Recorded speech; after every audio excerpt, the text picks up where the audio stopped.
Okay, let's just jump right in. Imagine, just for a second, everything you think you know for sure about the world. Why things happen the way they do, who you actually are deep down, even why some things feel right and others feel wrong. Now, what if all those really fundamental beliefs, those bedrock certainties, weren't actually built on, like, solid reason or hard facts? What if they rest on something? Well, something a lot less certain. That's exactly the kind of radical challenge David Hume throws down. Mm. We're talking about an 18th century Scottish philosopher, young, incredibly ambitious. He basically wanted to be the Isaac Newton, but for understanding human beings. Right, the Newton of human nature. And his first big attempt was this absolutely massive book, a treatise of human nature. He published it when he was, only 23, which is just mind-blowing. And his goal was, well, it was huge. Monumental, really. Hume believed that before you could understand anything else, logic, morality, politics, even art criticism, you first had to understand human nature, how we think, how we feel, what we're capable of knowing. That had to be the foundation for all the other sciences. So his project, his grand ambition, was to build a complete, comprehensive science of humanity itself. And his approach to this was pretty revolutionary for philosophy back then, wasn't it? He wanted to use the empirical method. Exactly. Just like scientists were starting to use observation and experiment to understand the physical world, Hume said, let's do that for the mind. Instead of starting with abstract principles or ideas we supposedly just know are true, let's actually observe what goes on in our minds. He focused on what he called perceptions, basically any mental event, anything that can be present to the mind. So thoughts, feelings, sensations, memories, all of that. All of it. His idea was, Yeah. let's look closely at these perceptions as they appear to us, analyze them, see how they relate to each other, and figure out the principles or laws that govern them. It was about building a science of the mind based on experience and observation, not just sitting in an armchair and reasoning about it. Hmm. And importantly, he focused on perceptions, just as perceptions, the data of our inner world, without immediately assuming they perfectly mirror some external reality. Okay, so this massive groundbreaking project, it must have set the world on fire, right? Well, that's the funny thing, and kind of sad, really, at least for Hume initially.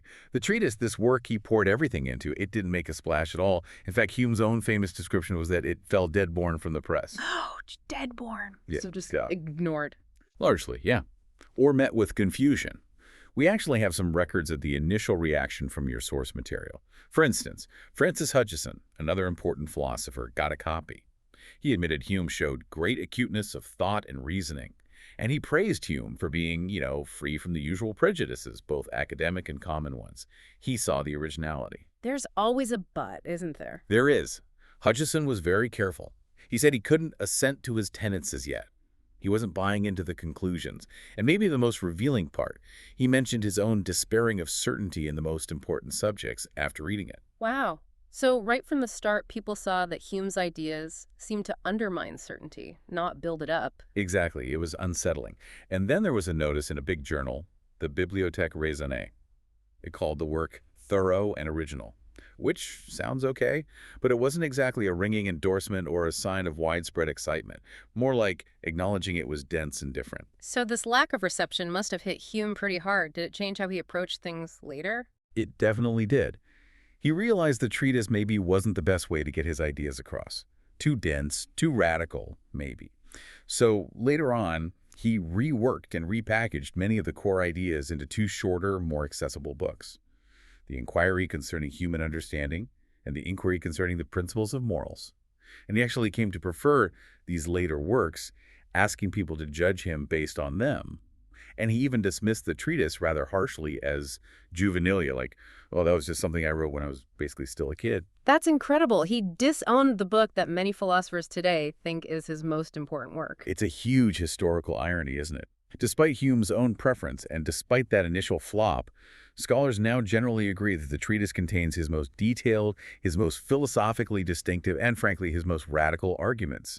It's where you see his empirical method applied most relentlessly, leading to those really world-shaking conclusions about cause and effect, the self, morality, all the things we're going to get into. So the raw, unfiltered Hume is really in the treatise. That's the consensus. It might be less polished, but it's where the revolutionary thinking is laid bare.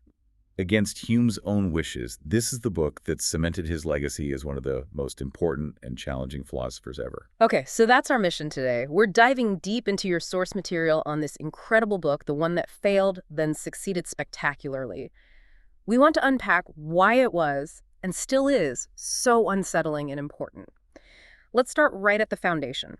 How did Hume think our minds are built? What are the basic pieces? Right. Hume's whole system starts with a really fundamental distinction. He says everything that can possibly be present to your mind is a perception. Simple enough. But then he immediately splits perceptions into two main kinds, impressions and ideas. Impressions and ideas. Okay, lay it on us. What's the difference? The key difference, he says, is their force and liveliness. How vivid are they? How much punch do they pack? Impressions are the vivid ones. They enter with most force and violence. Think about the immediate feeling of warmth from the sun on your skin. That's an impression. Or the sharp taste of lemon, the sound of a loud bang, the feeling of anger rising up inside you right now. These are direct, forceful, immediate experiences, sensations, passions, emotions as they happen. Got it. Impressions are the raw data feed, the live experience. So ideas are. Ideas are the fainter copies. They're what you have when you're thinking and reasoning. Hmm. So if you close your eyes now and think about the warmth of the sun you felt earlier, or remember the taste of that lemon, or reflect on the anger you felt yesterday, those are ideas. They're like echoes or pale reflections of the original impressions. They lack that immediate force and vivacity. Okay, that makes sense. It's like the difference between actually being at a rock concert, the loud music, the flashing lights, the crowd, impressions, versus remembering the concert later or just imagining being there, ideas. The memory is less intense. Precisely. And Hume even refines this a bit further. He distinguishes between ideas of memory and ideas of imagination. Ideas of memory tend to retain more of that original vivacity than ideas cooked up purely by the imagination.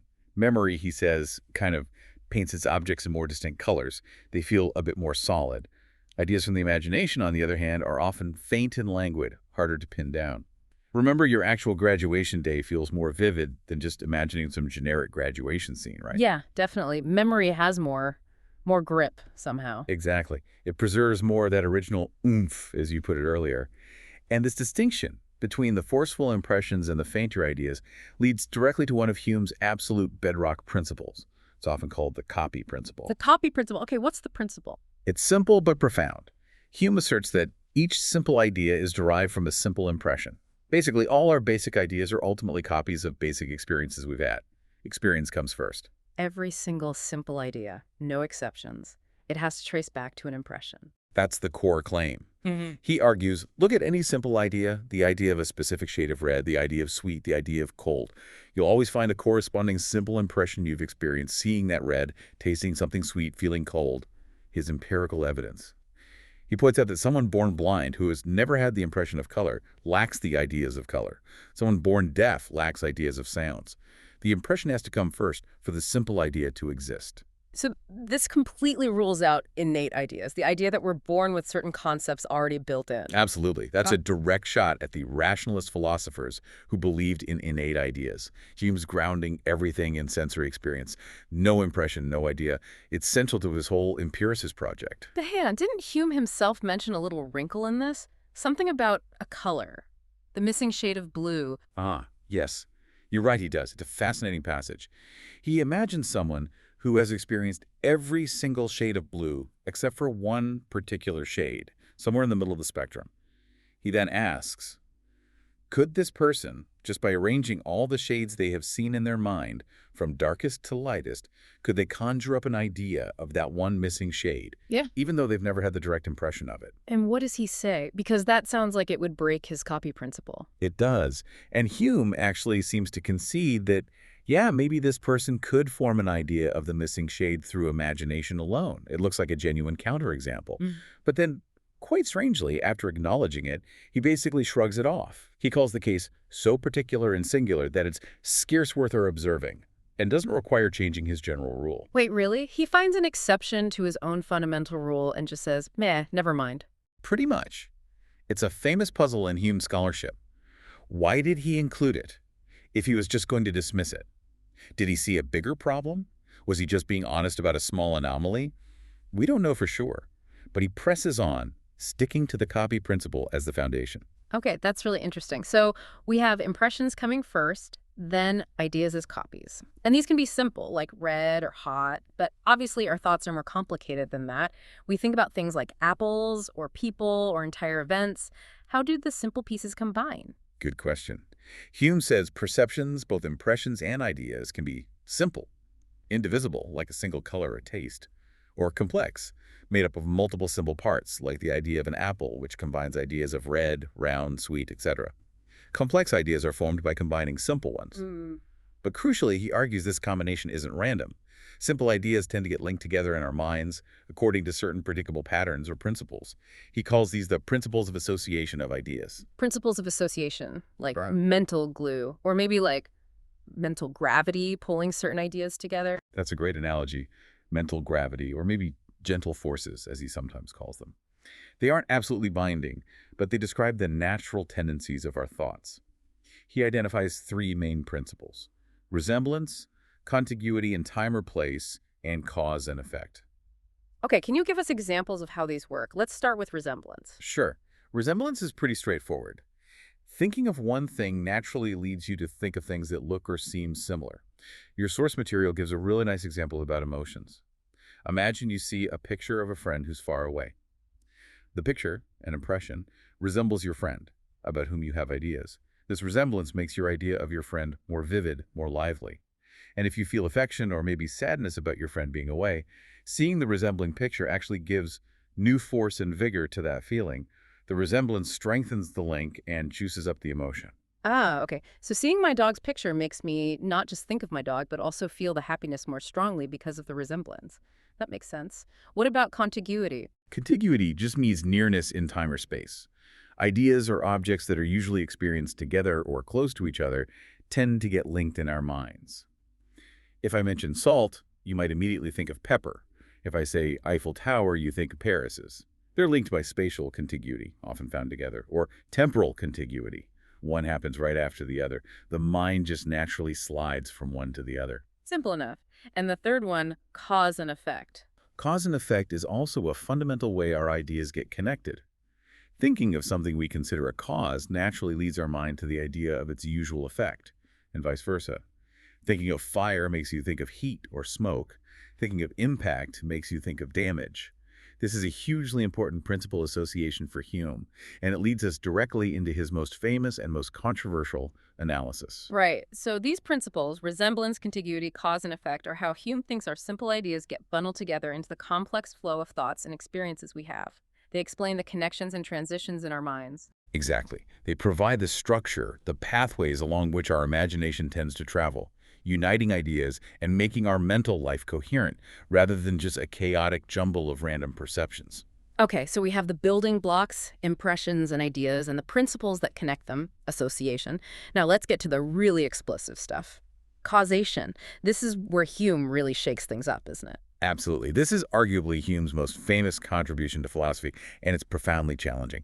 He takes aim at one of our most fundamental ways of understanding the world. The idea that events are connected by cause and effect, that one thing makes another thing happen. We rely on that constantly. Flipping a switch causes the light to come on. Hitting a ball causes it to move. It seems obvious. It seems obvious. But Hume, applying his empirical method rigorously, asks, where does our idea of this causal connection actually come from? Specifically, that idea of a necessary connection, the power or force that links the cause to the effect. Following his copy principle, he demands, show me the impression from which this idea of necessary connection is derived. Because if we can't find the impression, according to his own rules, we shouldn't really have a legitimate idea of it. Precisely. So Hume says, let's carefully observe what actually happens when we witness what we call a cause and effect sequence. Let's take the classic example. One billiard ball hits another, and the second one moves. What do we observe? We see the first ball move towards the second. We see they touch. That's contiguity in space. We see the motion of the first ball happens just before the motion of the second ball. That's priority in time, or succession. Okay, contiguity and succession. We see those. Yes. But Hume insists, search as hard as you like, you will never observe the supposed necessary connection itself. You don't see any invisible force or power transferring from the first ball to the second that compels it to move. Your source material quotes him directly. We cannot penetrate into the reason of the conjunction, and even more forcefully, we never have any impression that contains any power or efficacy. We never, therefore, have any idea of power. Wow. So he's saying we see A happen, then B happens, and they happen close together, but we never actually see the making happen part. Exactly. We see the sequence, the pattern, but not the underlying enforcement mechanism, not the causal glue. He then attacks the common philosophical belief that whatever begins to exist must have a cause. He argues this isn't something we know intuitively, nor can we prove it logically through demonstration. Why? Because we can perfectly well imagine something popping into existence without a cause. The concept of beginning to exist doesn't automatically include the concept of being caused. He spends time refuting various arguments that try to prove this principle logically. Okay, if we don't get the idea of necessary connection from observing single instances, and we can't prove it by reason, then where does our incredibly strong belief in causation come from? We all feel absolutely certain that if I drop this pen, it will fall. Why? This is Hume's ingenious and deeply unsettling answer. Our belief in necessary connection doesn't come from reason or single observations. It comes from habit or custom. Habit. Like just because we've seen it happen before. Exactly. When we repeatedly observe the same kind of event, like dropping a pen, consistently followed by another kind of event, like the pen falling, what Hume calls constant conjunction, our minds develop a habit. Through repeated experience of A being followed by B, our imagination forms a strong association between the idea of A and the idea of B. So after seeing the pen drop 1,000 times, my mind just gets trained to expect it. Precisely. The constant conjunction creates a union in the imagination. So the next time you have the impression of the cause, seeing the pen being let go, your mind, guided by this ingrained habit or custom, automatically immediately transitions to form a lively idea of the usual effect, the pen falling. The inference isn't a logical step, it's a psychological one. It depends solely on the union of ideas built up by past experience. So my feeling of certainty isn't insight into the hidden workings of physics, it's just mental conditioning.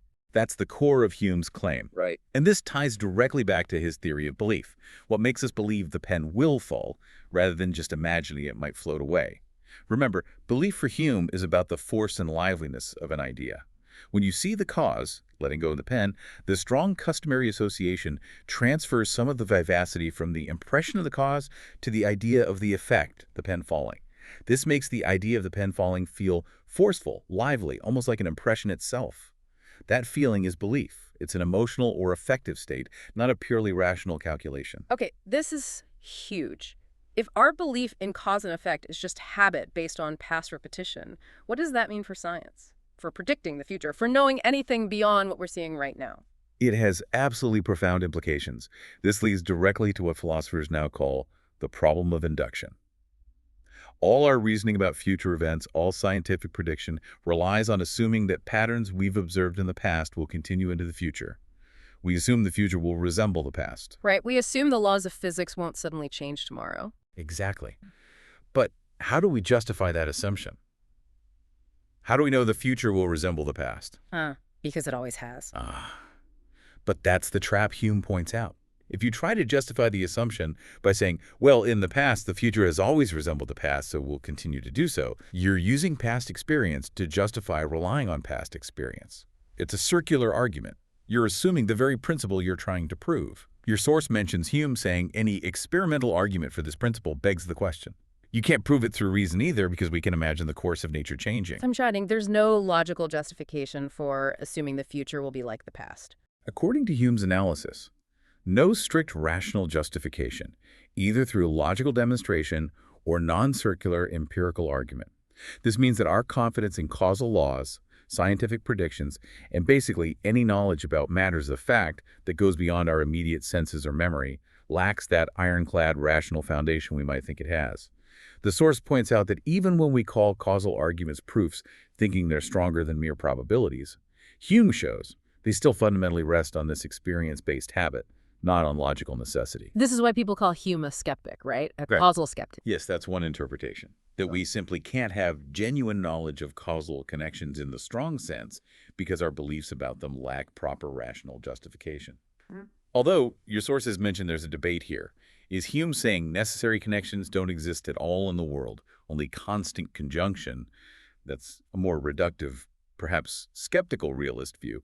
Or is he just saying that all we can ever know or form an idea of is the constant conjunction and the resulting mental habit, an epistemic view focused on the limits of our knowledge?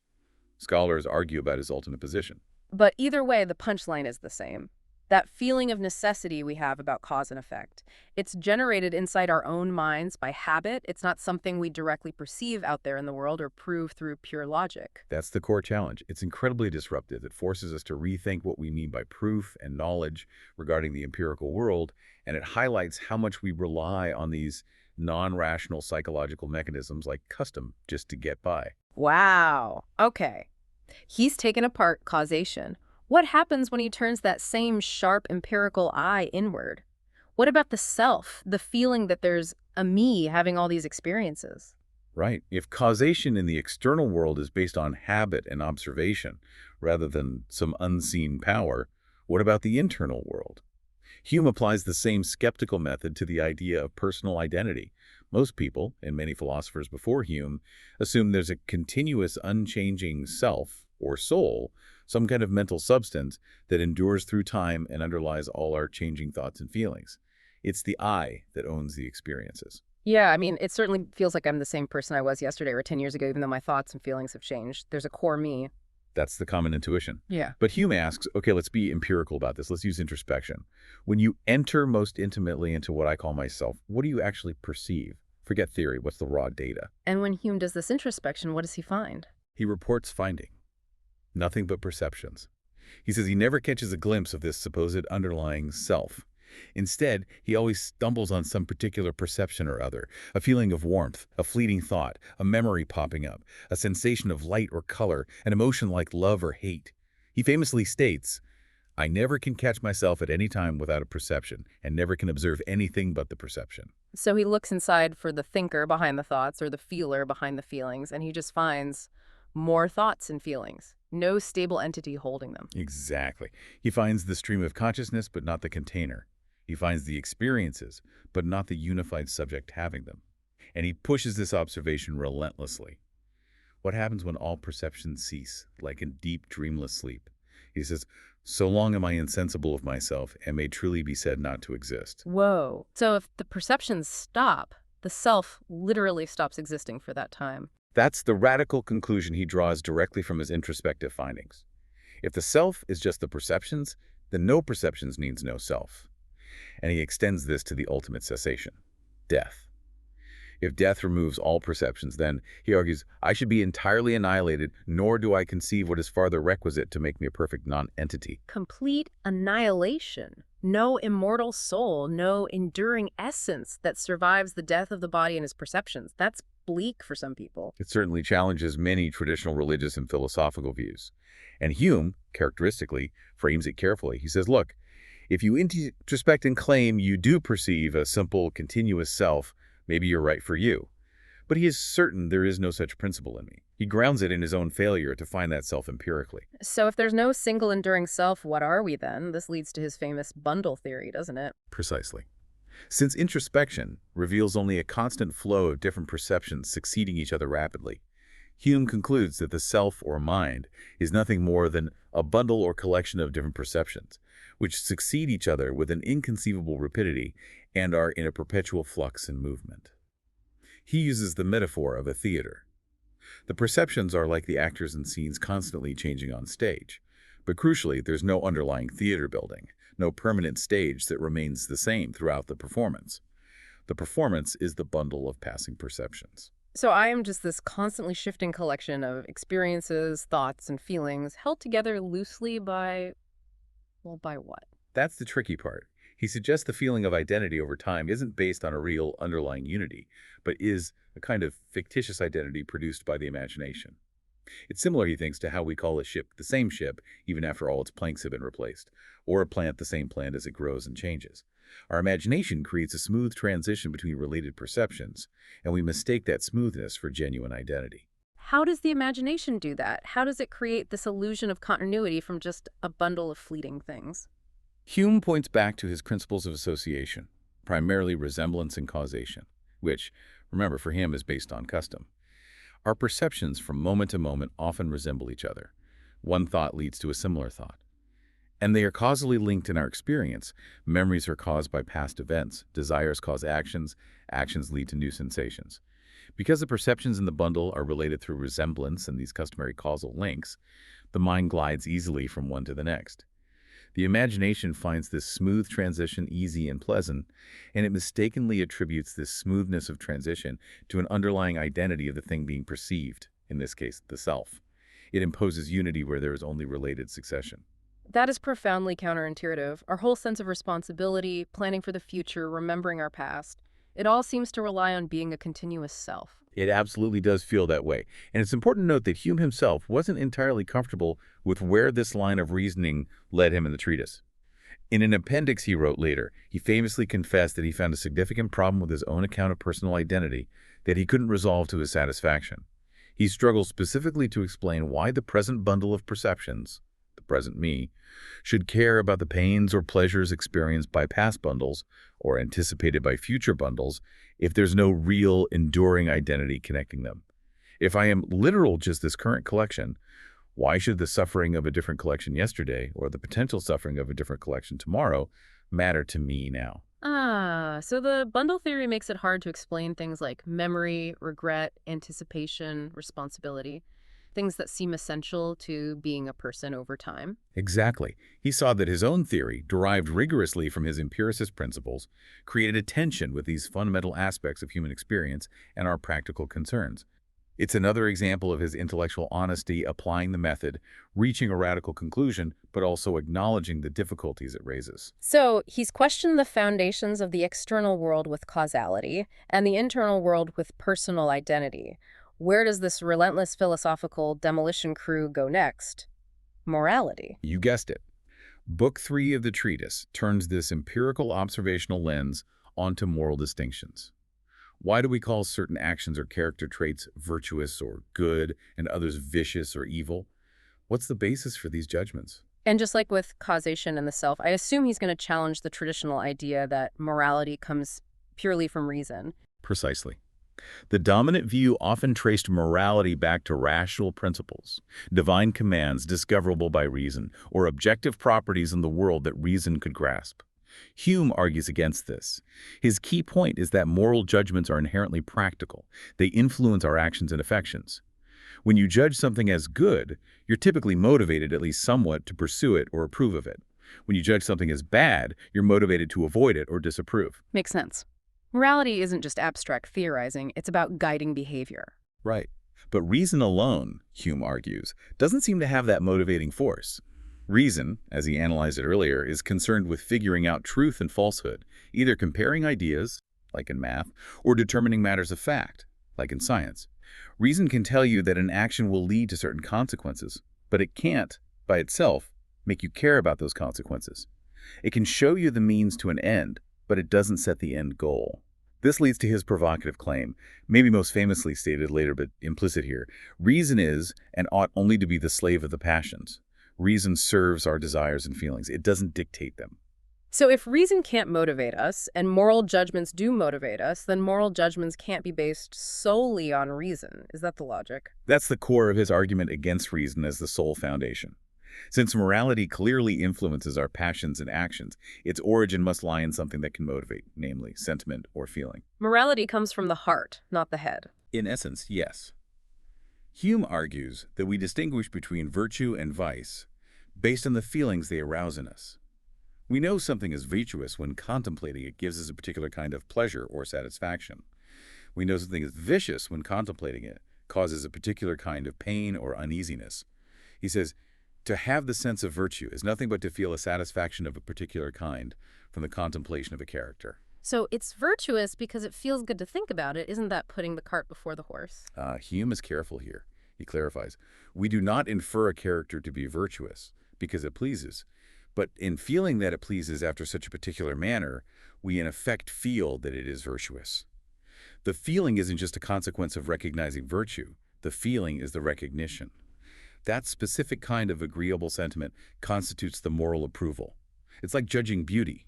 You don't deduce beauty through logic. You feel it directly. The feeling is the aesthetic judgment. Similarly, the moral sentiment is the moral judgment. Okay, the feeling is the perception of virtue or vice.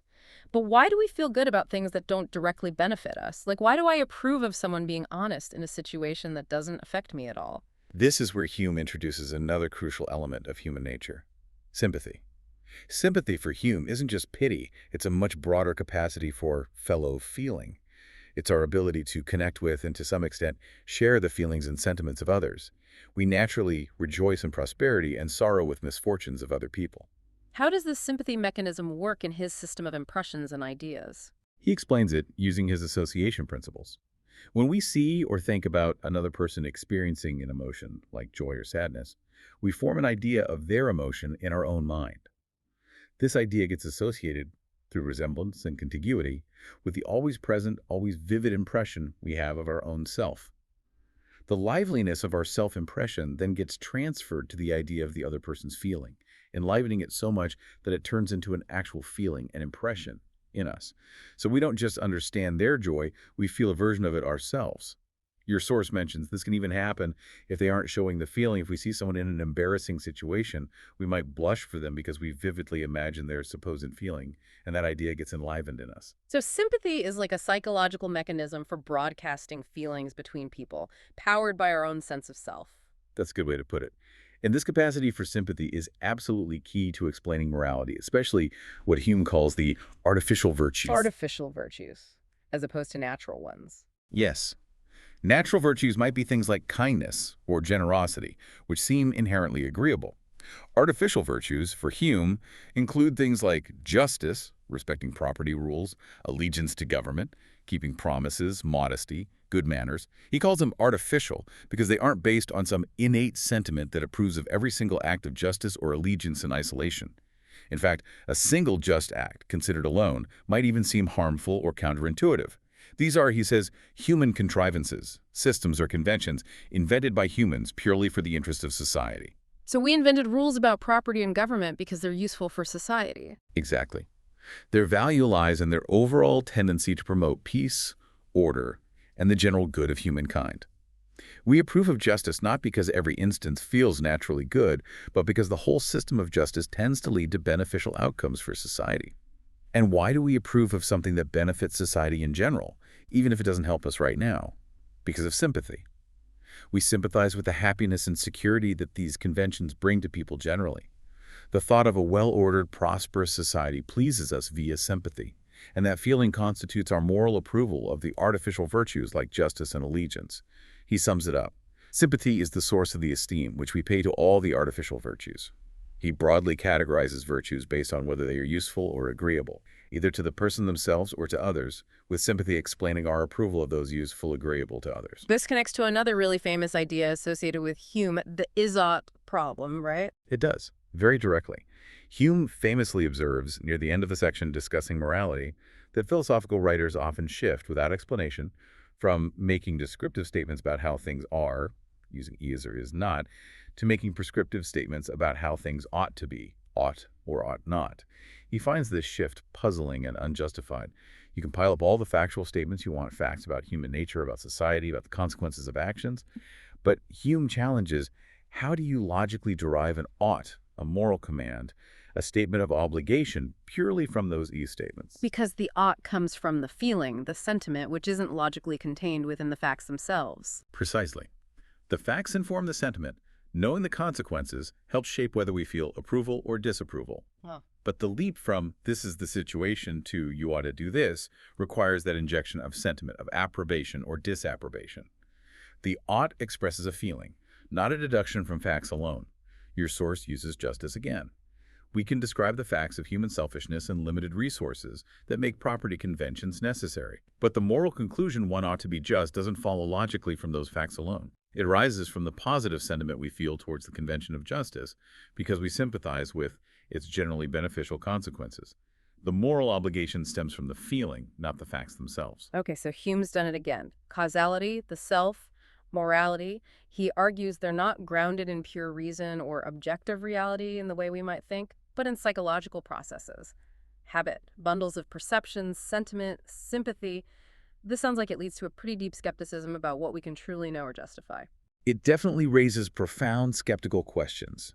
His analysis seems to show that some of our most fundamental beliefs and judgments lack the kind of ultimate rational justification we often assume they have. So if reason can't guarantee causation or find a stable self or ground morality, How are we supposed to live? If it all comes down to habit and feeling, doesn't everything just fall apart? Should we just doubt everything? That's the crucial tension. While his philosophical reflections lead to these very skeptical conclusions, Hume is also a keen observer of human nature in practice. He knows that even after plumbing these depths of doubt, he finds himself absolutely and necessarily determined to live and talk and act like other people in the common affairs of life. So the philosophical doubt doesn't paralyze him in everyday life. Not at all. He finds that nature, our ingrained instincts, habits, customs, the sheer force of our perceptions and feelings, is usually too strong for philosophical skepticism to overcome in practice. He even suggests that this yielding to our natural ways of thinking and feeling is itself part of a reasonable skeptical stance. It's a kind of blind submission to the current of nature, an acknowledgement that abstract reason has limits and can't be the sole guide to life. So it's often described as a mitigated skepticism or a practical skepticism. The philosophical problems are real, the lack of ultimate justification is real, but nature ensures we get on with things anyway. We can't help but believe in causation and act as if we have a continuous self, because that's how our minds are built to work through custom and instinct. The skepticism is a philosophical conclusion, but belief is a psychological necessity. That's a good way to put it. And remember, his theory of belief. It's not a rational decision, it's that forceful, lively feeling accompanying certain ideas, produced by experience and association. It's something we feel strongly, and that feeling compels assent and action, regardless of whether we can give it a perfect philosophical pedigree. This felt vivacity is what separates our workaday beliefs about the world from mere flights of fancy or imagination. So nature, custom, habit, these non-rational forces step in where pure reason fails us. Exactly. They are essential guides. Hume talks about how we naturally form general rules based on custom, sometimes even extending them beyond their original rational basis just because the habit is strong. He discusses political obligation, suggesting it arises from a sentiment favoring stability, reinforced by convention rather than a logical contract. He even points out how our natural infirmities, like our tendency to neglect long-term consequences, paradoxically lead us to create remedies like government and laws, showing how practical adjustments arise from our nature, guided by experience, not always pure reason. It's a really complex, dynamic picture of human nature he paints, driven by feelings, shaped by habits, using reason as a tool, but ultimately grounded in experience and instinct. It is. And the treatise lays out this picture with extraordinary detail and argumentative power, even if, as we've seen, Hume himself found some aspects problematic later. Okay, we've traced his journey through the treatise, the grand project, the building blocks, the critiques of causation, self and reason and morality, and the resulting mitigated skepticism. Stepping back, what's the overall legacy of this initially dead-born book? Its legacy is immense. A treatise of human nature is now universally recognized as a landmark achievement of empiricist philosophy. Its rigorous, systematic attempt to apply the methods of observation and experience to the human mind itself and the startling conclusions he reached fundamentally challenged centuries of philosophical tradition, especially rationalism. It remains an absolutely essential text in Western philosophy. People study it intensely for its profound insights, its argumentative rigor, and its power to unsettle our assumptions, even if they ultimately disagree with Hume's conclusions. And its influence wasn't just historical, right? It directly impacted other major thinkers. You mentioned Kant earlier. Absolutely. Immanuel Kant's famous acknowledgement that reading Hume awakened me from my dogmatic slumber is perhaps the single greatest testament to the treatise's impact. Hume's demolition of the rational basis for metaphysics, particularly his critique of causality, presented such a powerful challenge that Kant felt compelled to respond. Kant's entire critical philosophy project was, in large part, an attempt to answer Hume, to figure out how knowledge that seems to go beyond pure experience, like our understanding of cause and effect, could still be possible and justified, but within certain limits set by the structure of our own minds. Hume essentially set the agenda for much of modern philosophy that followed. So Kant tried to rescue certainty from Hume's skepticism in a way. He tried to put knowledge on a new footing, acknowledging Hume's insights about the limits of pure reason regarding things beyond experience, but arguing that reason does structure our experience itself in necessary ways, like through concepts of space, time, and causality. But even in disagreeing, Kant recognized the sheer force of Hume's arguments. But even with that huge influence, the treatise has always drawn criticism, hasn't it? What are some of the main objections people raise? Oh, definitely. The criticisms are wide-ranging.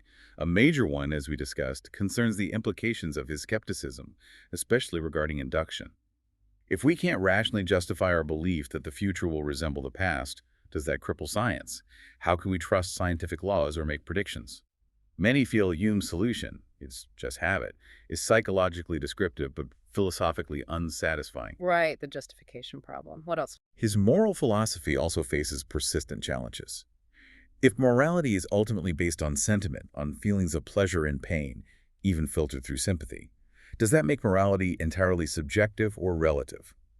How do we account for moral disagreement? Can there be objective moral truths if it all comes down to feelings? Critics argue that grounding morality solely in sentiment makes it too unstable or arbitrary. And what about the foundations of his own system, the impressions and ideas? Yes, his foundational copy principle has been questioned. The missing shade of blue is one famous anomaly he himself noted. Critics also argue whether all complex ideas, like abstract concepts, justice, humanity, or mathematical ideas, can really be convincingly broken down into simple sensory impressions and their copies. Your sources mention this view of idea derivation is seen by some as arguably unconvincing and having a difficult relation to other components in Hume's philosophy. What might that difficult relation mean? Problems within his own system? It could point to potential internal inconsistencies. For example, where does the idea of the self, even as a bundle, come from, if we only ever perceive particular impressions and ideas? Where do the very principles of association, resemblance, contiguity, cause-effect come from? Are they impressions or ideas copied from impressions? Does his system adequately account for abstract thought or language? There are arguments that his strict empiricism struggles to explain all the phenomena it needs to. And of course, there are the problems Hume himself acknowledged with the personal identity account, particularly explaining our practical concern for past and future selves. So, a revolutionary book, hugely influential, but also one that leaves many deep questions and unresolved issues on the table. Absolutely. That's often the mark of a truly great philosophical work. The treatise doesn't just provide answers. It forces us to grapple with fundamental, enduring questions that philosophers are still debating today. What really are the limits of human reason and understanding? What is belief? How does it work? And how is it different from genuine knowledge? What is the nature of the self, of personal identity over time? And what is the ultimate source and justification for our moral judgments? Reason, feeling, society, or some complex mix? It's been quite a deep dive. We followed Hume as he took his empirical hammer to what seemed like the unshakable pillars of our understanding: causality, the self, rational morality. And he argued pretty convincingly in many ways that what we often take as objective certainty is really built on psychological foundations: habit, custom, the flow of perceptions, feelings, sympathy, social agreement. It's a profound rethinking of the human condition. And the enduring paradox is that this book, which Hume himself wrote off as a failure, became perhaps his most powerful legacy, precisely because it dared to ask such radical questions and follow the empirical method to such unsettling conclusions. Engaging with Hume's treatise isn't just an academic exercise. It's essential for understanding the trajectory of modern thought, and it continues to resonate with contemporary debates in philosophy, psychology, and cognitive science. It definitely leaves you with a lot to chew on. And maybe a final thought for you listening to this. If Hume is even partly right, if our deepest convictions about reality, ourselves, and ethics are so deeply interwoven with habit, feeling, and convention, rather than pure objective reason, well, how much of what we currently hold as certain could turn out to be, in some sense, a kind of fiction, a story our minds tell ourselves, reinforced by the society we live in? What does it really mean to live and make choices in a world where bedrock certainty might be fundamentally elusive, and yet, as Hume saw, we find ourselves necessarily determined to live anyway?